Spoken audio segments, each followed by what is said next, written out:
Coordination compound की अगर हम बात करें तो सबसे पहला जो क्वेश्चन राइज होता है, what is coordination compound. Coordination compound एक वास्ट टॉपिक है जिसको हम वन बाय वन डिस्कस करेंगे। तो सबसे पहले क्वेश्चन क्या है, what is coordination compound. Coordination compound को समझने के लिए जो मोस्ट इंपॉर्टेंट पॉइंट आपको समझना है, that is about the ligand. So now the question is what is the ligand. Ligand क्या होता है, अगर इसको सिंपल भाषा में बोलें तो लिगेंड वैसे आयंस या मॉलिक्यूल्स होते हैं जिनके पास एटलीस्ट एक लोन पेयर इलेक्ट्रॉन्स प्रेजेंट हो।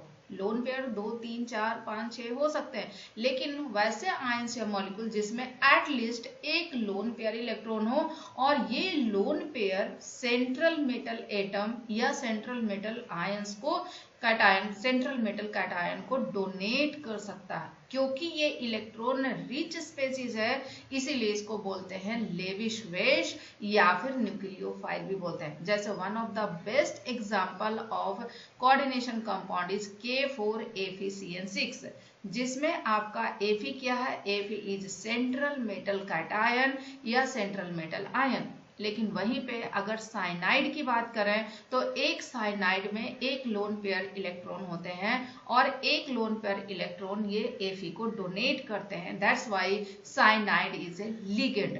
लिगेंड मोनोडेंटेड होते हैं, पॉलीडेंटेड होते हैं, वो हम बाद में देखेंगे।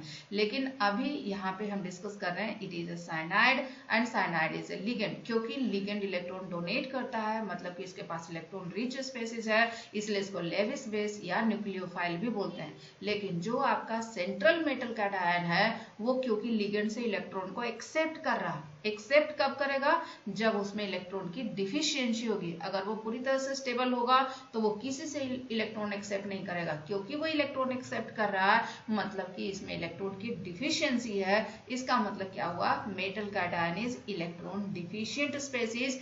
क्योंकि ये इलेक्ट्रॉन डिफिशिएंट स्पेसीज है, इसलिए इसको लेविस एसिड या फिर इलेक्ट्रोफाइल बोलते हैं। Now one most important thing, जब भी लिगेंड इलेक्ट्रॉन डोनेट करता है, लोन पेयर डोनेट करता है सेंट्रल मेटल कैटायन को, तो ये कोऑर्डिनेट बॉन्ड बनाता है। क्या बनाता है, कोऑर्डिनेट बॉन्ड बनाता है। और क्योंकि ये कोऑर्डिनेट बॉन्ड बनाता है तो जो कंपाउंड इससे बनते हैं लिगेंड मेटल इंटरेक्शन से, उसको हम बोलते हैं कोऑर्डिनेशन कंपाउंड। और कोऑर्डिनेशन कंपाउंड को कॉम्प्लेक्स कंपाउंड भी बोला जाता है।